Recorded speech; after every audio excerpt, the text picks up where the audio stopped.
All right. Welcome, everyone.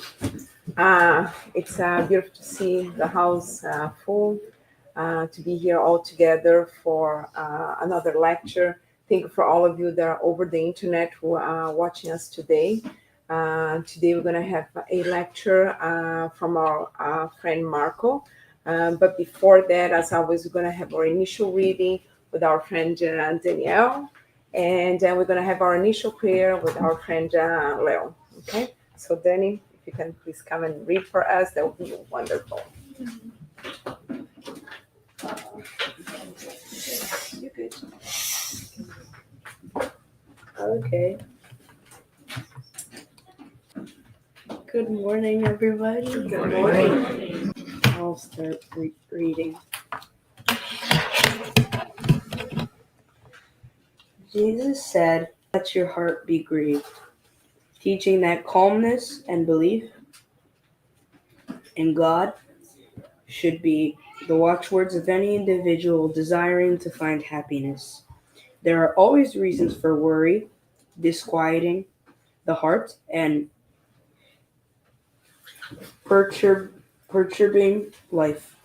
Human existence is an opportunity to appreciate eternal riches, and if you turn your anxieties over to God and trust Him with your life, everything will turn out. And if something disturbing does occur, serenity will take charge of the situation and all will be well. For this reason, do not let your heart or mind be unsettled by the unfortunate occurrences. Thank you.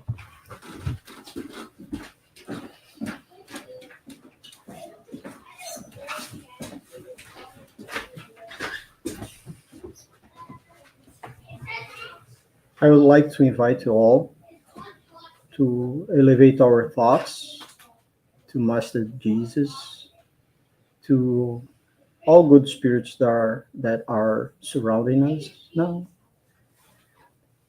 Support the person who's gonna put the lecture. That all the words that are there could resonate with us, and we could take these for our break. Thank you.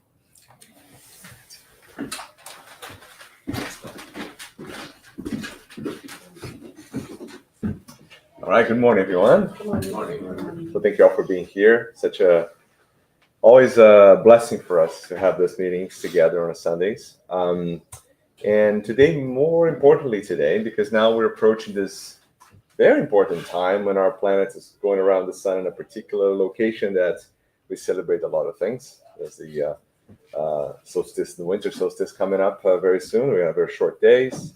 Lots of celebration happened many years ago, and you know that in history. But most importantly, we're celebrating the date that we decided on the calendar to be the date that Jesus incarnated here with us, right? So we're getting closer and closer to that date. But also important for us as a Spiritist Center here, because we kind of slow down a little bit the activities during this time of year. So we'll continue the mediumship groups, the study groups a little bit more, but then we're going to have a little break with winter, and we'll start everything again next year with our planning day, right? So why not, right? This is considering all this important time of the year that we're going through. Talk about a message of kindness and hope, right? I think those are two important things that all of us, right, are basically overflowing with at least an idea of intent, or full of an idea of kindness and hope for a new year, and thinking about positivity in this end of the year, considering everything that's going around us, right? Which are a lot of difficult things, right? And in order to do that, talk about a little bit of kindness today. So I decided to take a few examples that are brought to us through different books, different stories. And we're going to start with a passage that I really, really like. This passage is from the book Jesus in the Home. And this is by the spirit Neo Lucio, that wrote through the hands of Francisco Cândido Xavier, Chico Xavier. And this book is really, really important in a way, because it talks about moments of teaching of Jesus that are not captured otherwise in many of the other traditional books that we read, for example, the New Testament. It's like a first view, understanding of what was happening during those teaching sessions, because probably, as you guys could imagine, a lot more happened when Jesus was incarnated here, right? Every day, every time he was teaching by what he was doing and saying, and like constantly, you can almost like picture how transformative was that moment when Jesus incarnated here for that few years. And this passage is really interesting because it talks about, it's called the disturbed educator. And I'll summarize the story for you. So at that time, Andrew was talking to Jesus in one of those gatherings, right? They had, but they would sit down and do this small group seminar, right? Like we do in university. And they were having this small group seminar, and Jesus will teach with a story. And the story is about this educator that was invited to come and help those who were going to heaven, right? So imagine like these people were discarnating, right, to going to the spiritual world, and the angels at the time explaining, they'll say, there's a very strong individual and the reparation services, right, or they would readjust people, right, that needed to continue their journey to heaven, let's say, right, and they started to bring people to this individual, this educator, and he was very tough. He would help many people, but he will help. And according to the story, he had a hammer, he had tools, he had like a very hard way of helping those individuals that are discarnating, right? And then there's a part of the passage that says the divine messenger was pleased that he was helping and asked, for example, an old woman that was really wanted to go to the heavenly world, to the court of heaven. And then the individual, the disturbed educator, indifferent to the groans of the old woman, stout worker imposed healing discipline on her, in a very aggressive, harsh way. Gradually got her in shape to continue her ascending realms. And then they continue. The repairman, or the educator, didn't hesitate. Completely deaf to any unfortunate complaints of people that are going through a hardship to adjust themselves to the perfection. He continued putting on a very hard punishment to these individuals in a way to help them continue to heaven.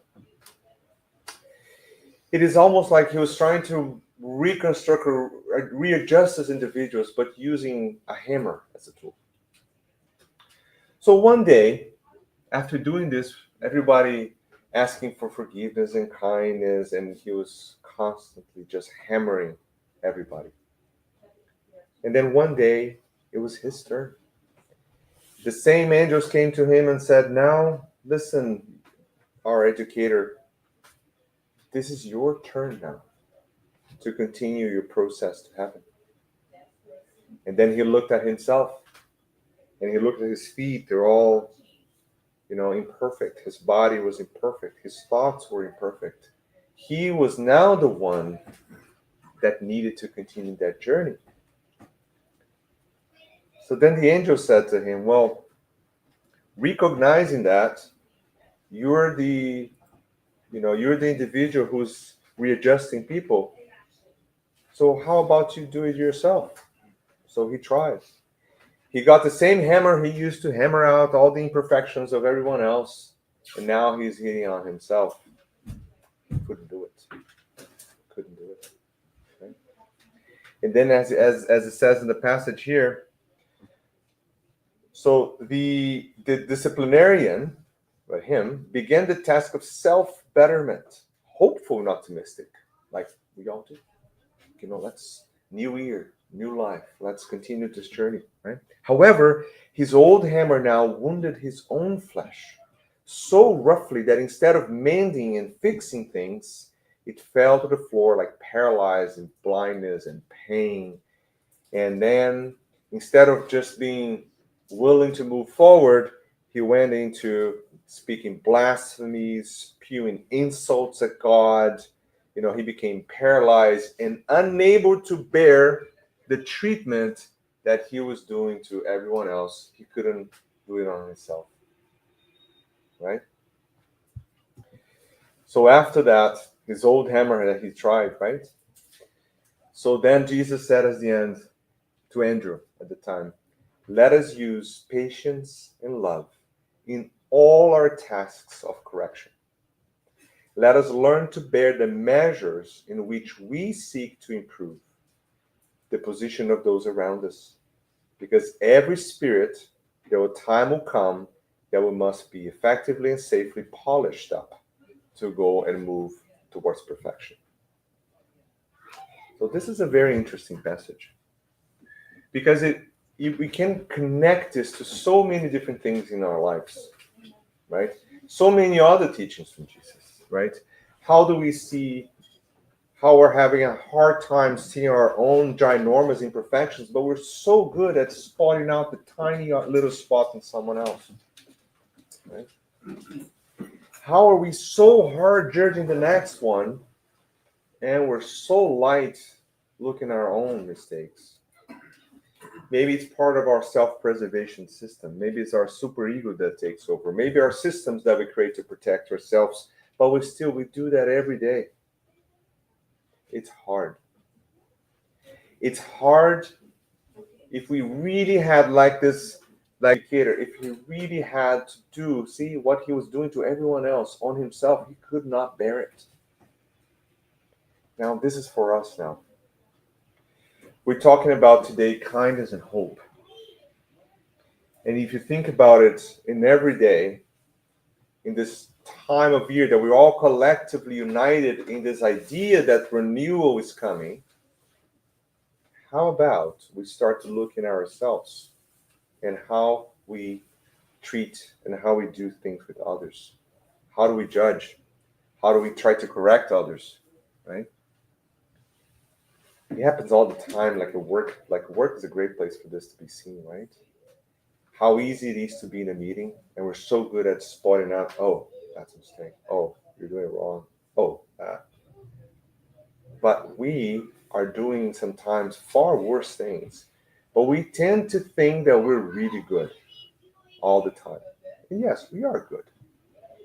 But we use different measures and balances to compare and do and judge and see things and do things. We all going to be polished up, as Jesus is saying here, to the divine light. In other words, we always going to go through our steps to get there. But kindness and patience and love, as Jesus says at the end, is really the measure we should use for everyone, including ourselves. Because being hard on ourselves all the time also does not help.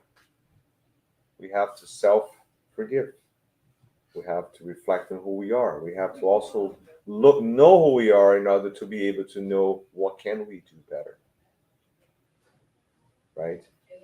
And now you can think about your own experiences and how many times you're in a scenario that you're looking around you and everybody seems to be wrong.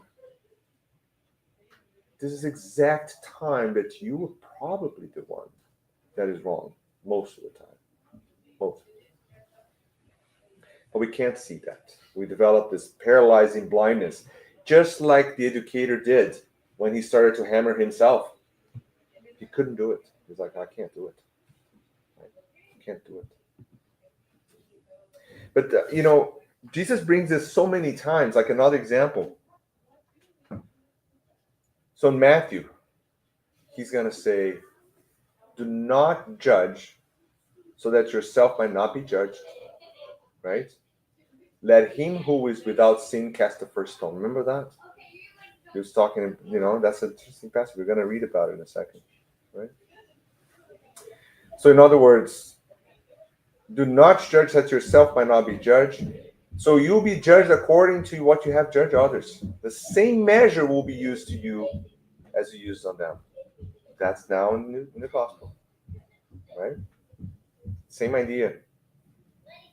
Or when you go to John, when he's talking about the young woman that's about to be stoned to death, right? And again, this woman lives in a very, very male-dominant, misogynistic society, which is not very different from where we are today, although we've been improving, but you can see the trend continuing, right, over thousands of years.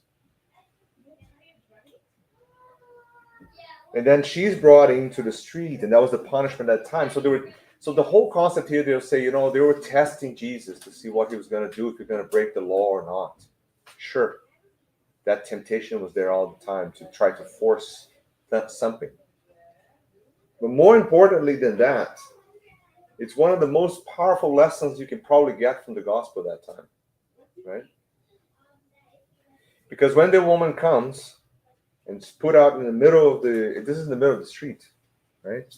And everybody, males primarily, females too, but mostly males, will start with the judgment, the punishment, right? And the whole concept here is that she has betrayed her husband or did something, some sort of adultery. We don't know. We don't know the evidence of what happened at that time, right? And there's a very good chance that the story is much more complicated than that, but we don't know. Let's say we don't know what happened. So Jesus knew everything because he could tell, like by the thoughts of everyone that were around. And then instead of saying anything, he said, let the one that has no sins here, that has not done anything wrong, just start casting the stones. Let's do it. Go for it. Right? You're so good at judging, right? Let's do it. So everybody walks away. Right? We know what happened. And then he turns to the woman and said, well, where are the accusers? I don't see anyone. You're good to go. Right? But do no more. Stop doing the mistakes. He says, so sin no more. Right? So in other words, continue your progression. Right? Which is the message to all of us. So this is indeed very similar to the idea of the educator that we talked about in the Gospel, in the Jesus in the Home.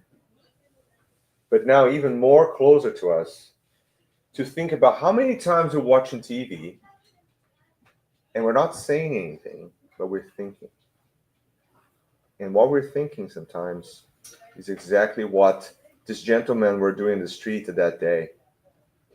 And you know what? We, for almost all the time, will consider ourselves to be fine doing that. It's fine to watch a TV news and project a punishing thought on whoever's showing up there doing whatever it is. We develop this visceral energy that comes inside of us, go through our thoughts, and we project onto that individual. That is our stone. We're throwing stones at people all the time. But we're stuck in looking at the stone that they were picking up on the ground. We're stuck there. So we're like, I don't throw stones at anyone. What are you talking about? When was the last time you picked up a stone and threw someone? I didn't do it. I don't remember. Maybe when I was a kid. I don't know. Maybe I did it when I was a kid. But the mentor's saying I did. So I did. Let's say I did. Did it before. Sorry. But think about it. We're looking at that passage and we're so stuck in like 5% of the content. But we're doing it. But we're doing it in a modernized area. We do it when we post something on social media. Oh, yeah, we're doing it. You see a news or something, flash a comment. You see a comment. You connect to it. You develop that same visceral reaction of punishment, judgment. You put that in your fingers and you type it. And that you hit send. The send is the stone. It hits the person. And you're going to say, oh no, Marco, but I'm just putting my own comment. No, the energy that you project on that story will physically hit the individual that is going through it. It will. That's what Spiritist teaches us. We know for a fact that thoughts are real. They're visible. They surround us. We can project that. We can send darts through our thoughts. And then you're going to say, I don't really believe that. Oh, yes, you do. Just walk around someone that's talking negative things or thinking about negative things towards you. You feel it. You're like, weird. You feel it. Now, the thing about thoughts, though, is that they can travel any distance in no time because they're not bound by the laws of our own energy. They're not bound by the laws of light, for example. So they're there. So you project a thought, you actually hit someone with a stone, if it's a negative one. If you send a comment. Now, here's the interesting thing about this story. Whatever you throw in that thought, that message, that idea, it will hit right back at you. That's how it is. You think you're doing it, and you're sending your comment out, and you're like, oh, I'm cool. I'm fine. I'm so morally elevated. I can actually judge someone from my computer and send my judgment out, and everything will be fine. I'm here morally. Now think about this. No. Whatever you're connecting to, you're vibrating the same energy. If you're seeing someone who's doing something negative to another person, the first thought that should come is like, well, of course, that's not a good thing. Like, feel it, connects to us, right? Like, I feel so bad. But the second thought that has to come is like compassion and kindness to everyone involved. Whatever it is, whatever that person do that is bad, they're going to deal with that. Now, does that mean I'm going to be friends with the bad guys? No, that does not mean that. What it means is that we have to think.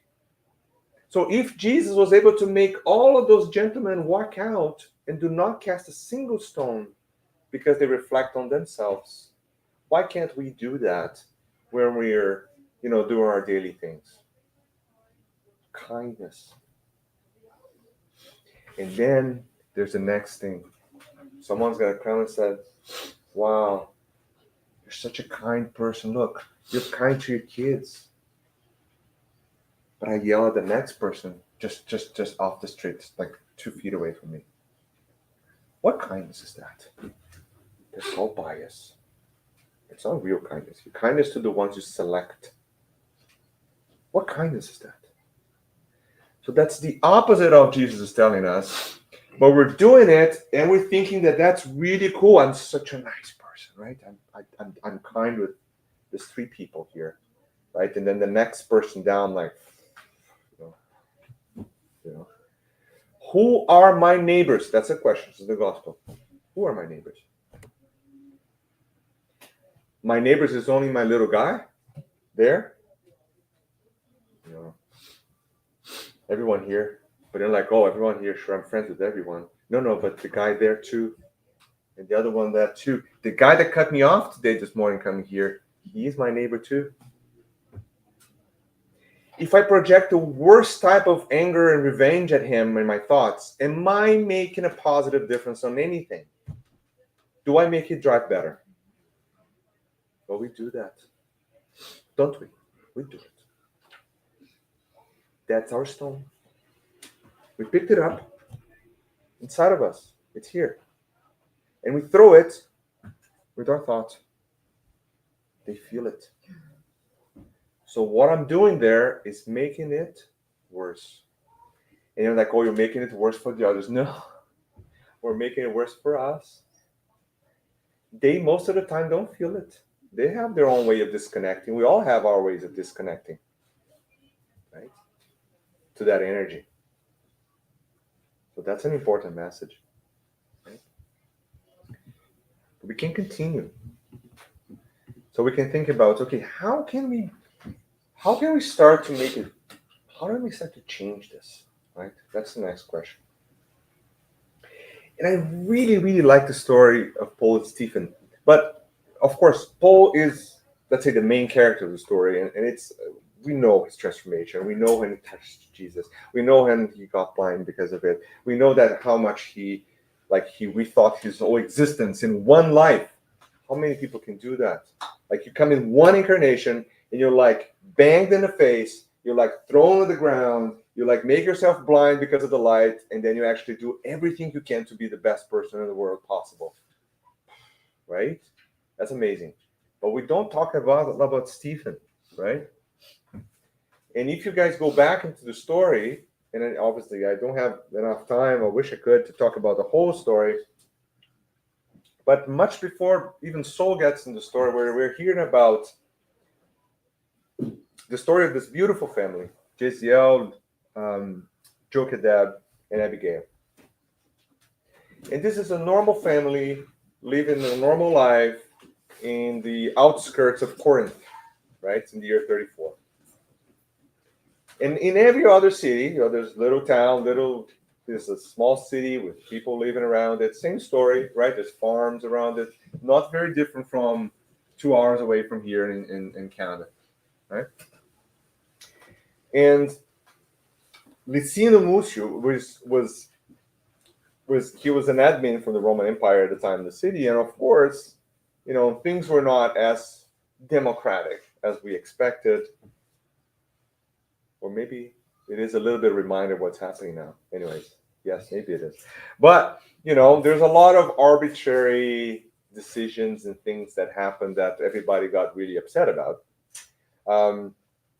And Jochebed, which was a religious man but had no faith, ended up losing everything he had, right? Lost everything he had because of many issues, right, with Licinio. And then one day, going back home, Jochebed is the father of this family of 2 kids, trying to make a living, loses his properties, walking down the road, see this, nice crops from Licinio in a farm. In that moment of anger, he picks up his stone. Right? He picks it up. His stone was to put on fire the property of Licinio. Just put fire on it. I'm angry. I'm revolted. Bad. Right? So he was judging. He was full of rage and anger. He picked up his stone of rage at that time, right? Exactly the same way they were trying to hit the woman. Exactly the same. They take their rage. They're trying to destroy it. He takes his stone, which in this case is fire, and sets fire on the property of Licinio. One of his slaves dies in the fire. And of course, he's seen doing it. So now Licinio knows who did it. So Jochebed goes home, right? Complaining, right? And all of that. There's a big fire. And then Jeziel, his son, is walking by the same road, sees a fire. So Jeziel could pick up a stone too. He could say, hey, wait a minute, let me put more fire on this thing. This guy's really, really bad, by the way. Right? Throwing darts, right? No, he's like, there's a fire. I'm gonna go and help put the fire out. So he actually goes, his son goes in, helps put fire out. And not only that, helps all the slaves that were involved in it. He fixed the whole thing. Goes home, and they're all arrested now, right? Because they know, of course, who did it. So if you think about Jeziel's perspective, like, he's doing everything right. He's like putting out the fire, helping out, trying to help his dad, his sister, who is now is going to be by herself. But he's also apprehended, and he also goes to the judge to be judged by, of course, the admin from the Roman Empire, the proconsul. And they're all sentenced, right? And Jeziel is sentenced to be working as a slave for the rest of his life.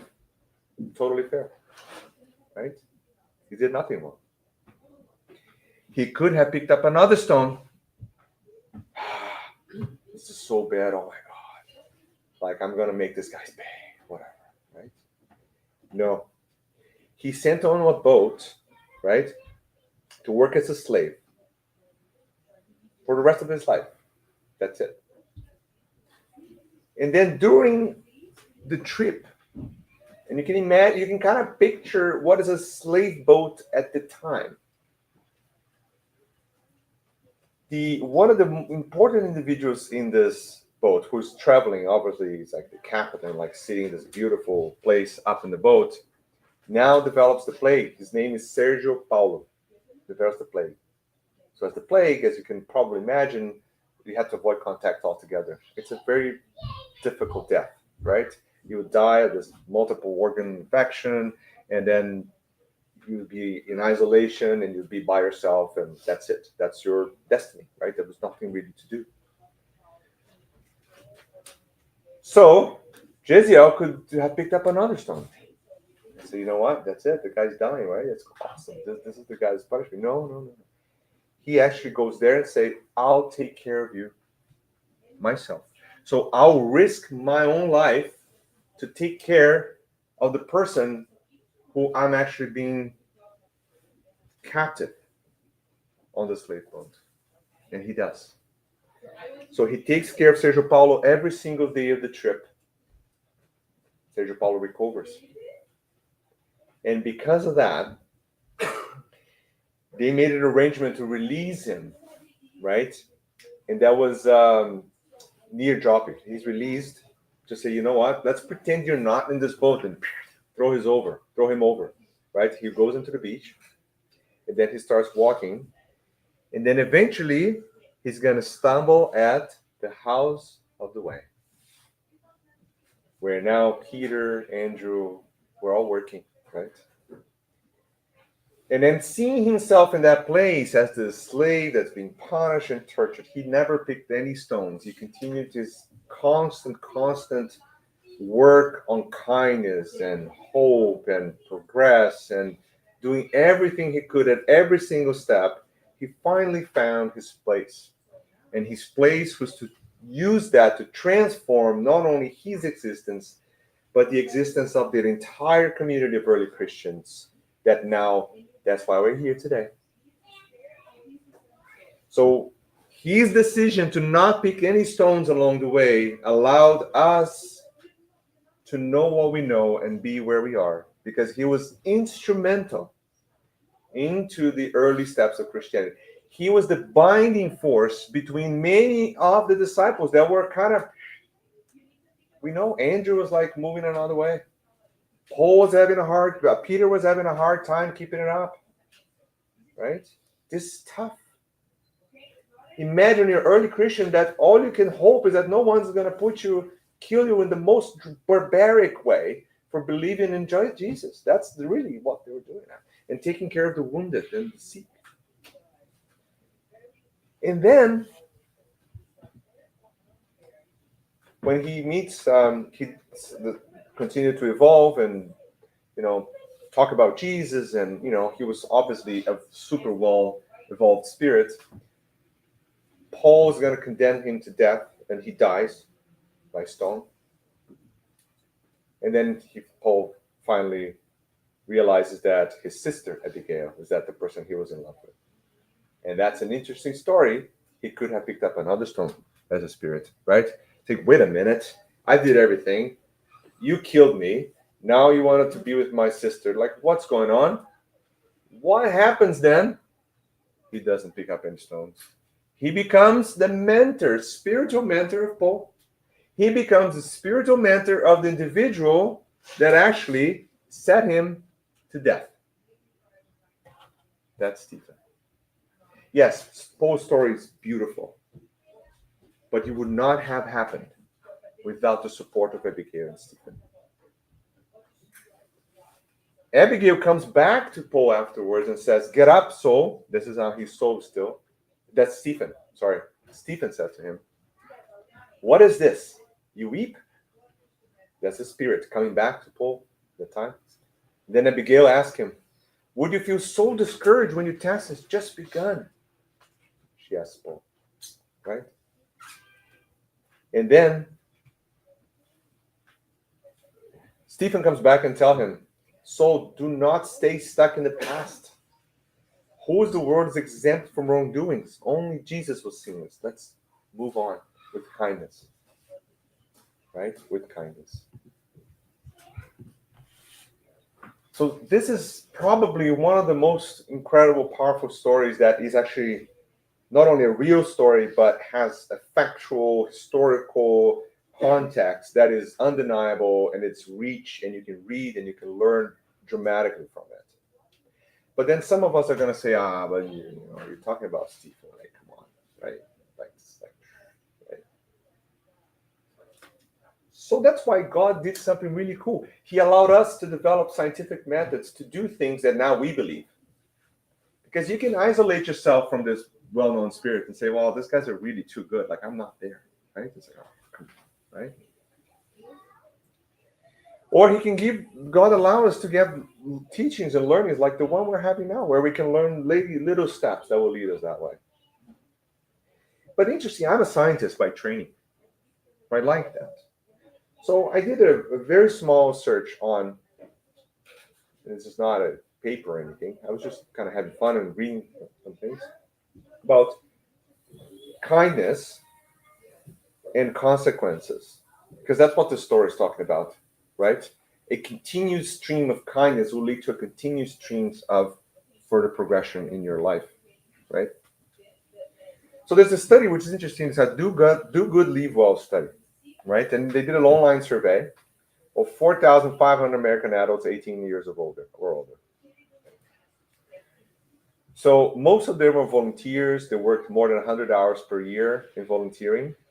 And 68% of volunteers agree that volunteering has made them feel physically healthier.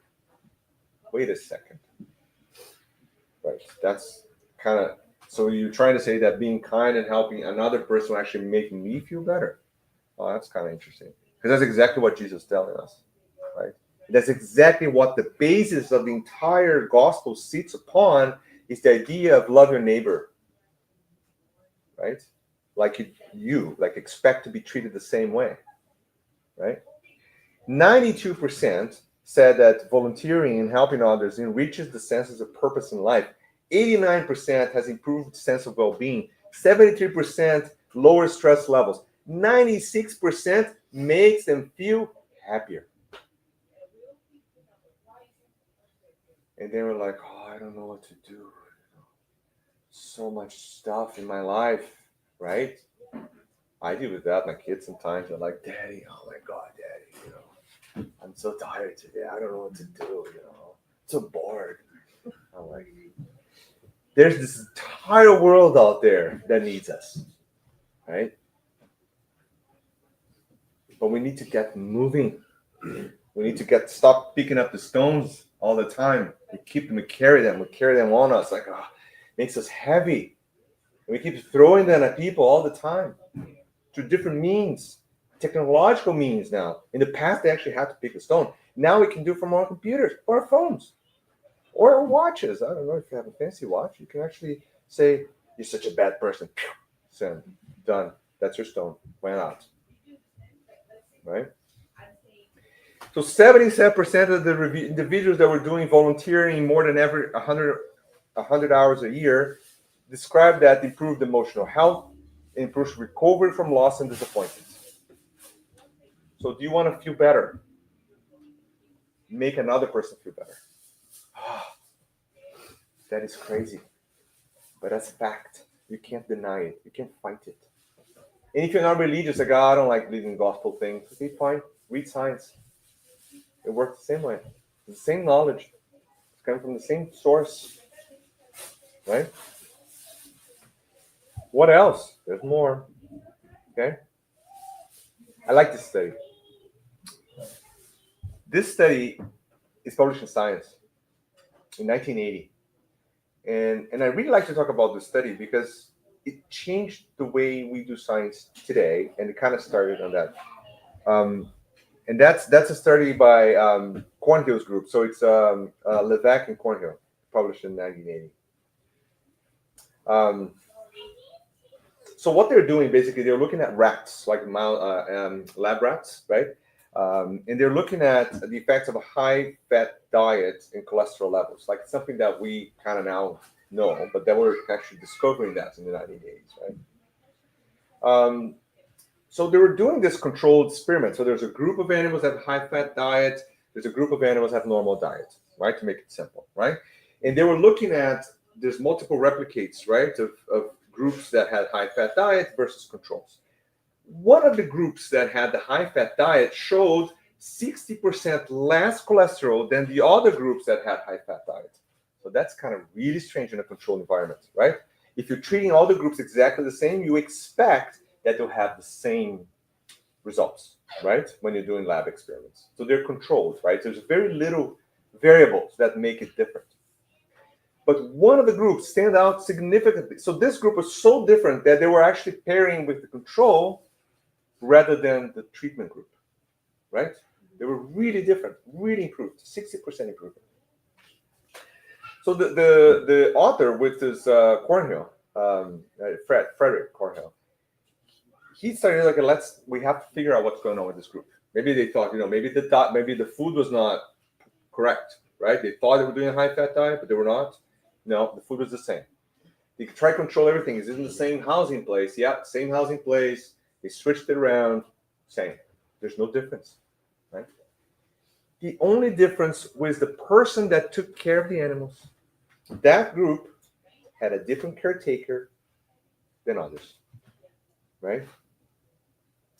And the lab assistant that took care of these animals, she would take each one of the animals, pat them, make them happy, and put them back again. So she would take care of the rats with kindness, different than the other groups. So they thought at the time, and this is a good story, because they thought, this makes no sense. We're going to repeat the experiments. So they blinded it, and they put one group under the care of this person again, doing the same technique. Now they're blinded. They don't know which group she's working on, right? So they get the results. They unblind it. Guess what happened? Same results. So the animals that had a better, they call it social environment. The animals that had a better social environment had less effects from the high-fat diet than the other animals. So in other words, kindness saves the day again, even in rats. Right? And they're like, oh, this is like brainless. So, no, rats are cool. Actually, they are like cats. They're really fun. They're friends. They connect. They know you. Yeah, it's true. You open the cage. I work with them. They know who you are. You can, crowders know that too. They're really cool to work with, right? And mice are different, but rats are really cool animals to work with. Okay. All right. There's more. Okay. There's a interesting study by Schwartz. It says altruistic social interest behaviors are associated with better mental health. What is the word for altruistic social interest behaviors? Kindness and charity. Altruistic social behaviors. In other words, you're working for others. Okay? So they've analyzed a random sample of 2,000 members of a church, a Presbyterian church in the States. And the purpose was to look at whether the altruistic behaviors or kindness, charity, kind of working for others, right, were associated with better health, right? So after they adjusted for everything, the age, gender, stressful events, income, general health, religious coping, and all of that, asking God for helping and helping others were more associated with improved mental health than receiving.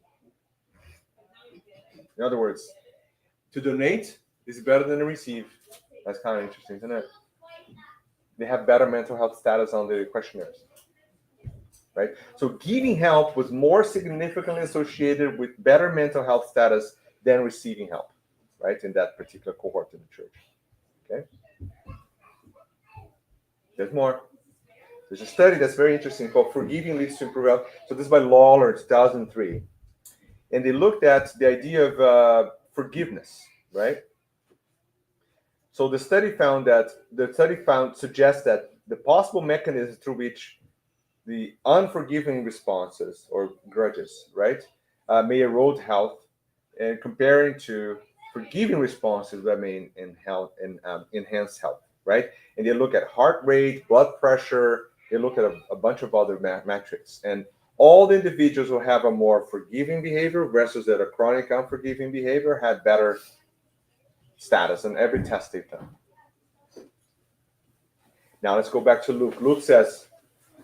Matthew says, but I say unto you, love your enemies, bless them, curse you, do good to them that hate you, pray for those who despise you and persecute you. Why is Jesus saying that? And then you're going to argue, oh, these are different. No, this is exactly the same. This means do not pick that stone. Don't do it. Because if you're doing it, you're the one that's going to suffer the most. 100% of the time. There's no doubt about it. Every time you send in that dart, mental dart, it's coming back to you. Period. It may not come immediately. You may not feel it right away, but it will come back to you. Every time you're sending out kindness, positive thoughts, supportive ideas, you receive the same. That's exactly what Matthew's saying. That's what Luke wrote. That's what Jesus told them. And that's what Andrew got from the tormented educator. Remember? Right? That's the same. Okay? And just to finish now, because we've been about time now, 45 minutes in. So the gospel according to Spiritism says, there's a passage on chapter 17 that we all know that. We probably, anyone in Spiritism probably had a chance to read or hear or see this at any time, right? But it's a good reminder, right? Because we can do all of this here and feel like there's just so much to do. I feel discouraged. I feel like I can't do this. This is too much, right? Can't be perfect. All those thoughts come to our mind sometimes, right? But then come the spirits when Kardec was writing the book and says, and Lekondek writes that the true spiritists or the true Christians, let's put it this way, that's even more open, okay, are recognized by their moral transformation, the efforts they make to overcome their evil inclinations. So everybody knows that, it's not about us tomorrow being a completely new transformed person. Paul did that. See that he flipped the thing in a lifetime. But we know for a fact that for us, it's a journey, and the journey needs us to continue moving all the time, every day. And we're gonna be doing trials. That's the world we live in. We live in a world of trials. So yes, there's gonna be trials everywhere. And we need to keep moving. Don't pick up that stone. Put it away. Move on and keep doing. Because the consequences will come, and the consequence of good things will be good. That is a fact. We cannot deny that. Science already shows that. There's no question. So the effort you make shows you who you are. Because no one is perfect yet. Okay? Thank you very much. Thank you for this time. So we have just a couple minutes for questions. Anyone on the internet, Chavo? No? We're good? Any comments, questions, suggestions, stones? I don't know. Second. I do have I don't know a question. Maybe. Yeah. I don't know the answer. I was very intrigued by the fact that the first Christians they use they didn't have the term Christian. Yes. This came I think 150 years. Oh yeah, much later. Yeah. But they use Casa Camino. Yes, Casa Camino. Yeah, how's the way? Yeah. House of the way. Yeah. I never realized too much why is that. I think you just answered. I think. Yeah.